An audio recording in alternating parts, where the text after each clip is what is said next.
그런가 하면 이번과 같은 결과를 예견하며 성남시의 분구 추진을 반대했던 일부 시의원들은 무리한 분구 추진으로 발생한 행재정적 손실이 크다며 누군가는 이에 대한 책임을 져야 한다고 주장했습니다.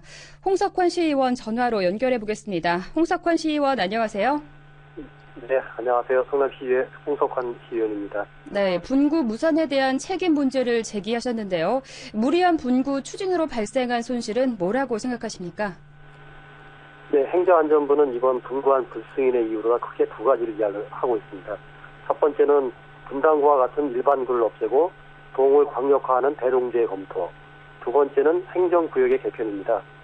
이는 이미 새로운 정부가 추진해온 기본 방침이라고 하는 것은 누구나 다 할 수 있는 그런 현실적인 내용이었습니다. 따라서 본 의원은 수차에 걸쳐 이러한 흐름에 역행하는 분구보다는 현실적인 판교 입주민을 위한 국단위의 한시적 기구를 만들자고 이렇게 주장했던 것입니다.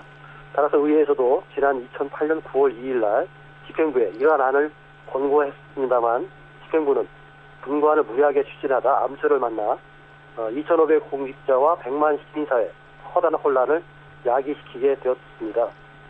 따라서 이로 인한 손실을 한번 생각해보면 첫 번째는 분구를 추진하는 과정에서 발생한 소모성 행정비용과 지역사회 찬성 반대 주민 간의 갈등으로 인한 직접적인 손실.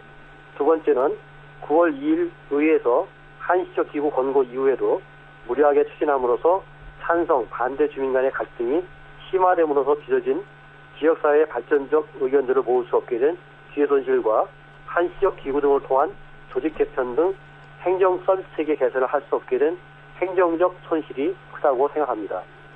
네, 그렇다면 이런 손실들을 누가 어떤 형태로 책임져야 한다고 생각하시나요?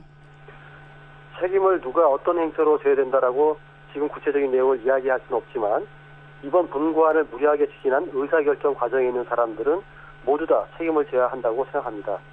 지위 고하를 떠나 원칙을 무시하고 무리하게 포퓰리즘 행정을 추진함으로써 1년 동안 2,500여 공직자와 100만 시민사회를 혼란스럽게 만든 책임은 분명하게 그 의사결정 과정에 있는 사람들이 모두 져야 된다고 생각합니다.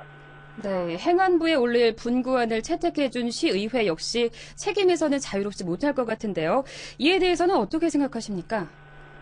분구안을 반대해 왔지만은 분구안이 통과된 직후에 본 의원이 시정기를 통해 다수 의원님들의 의견을 존중한다고 했습니다.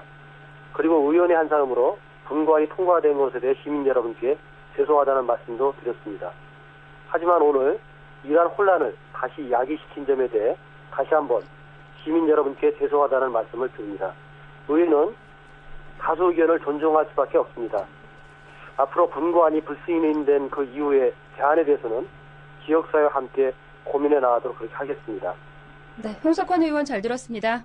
예, 고맙습니다.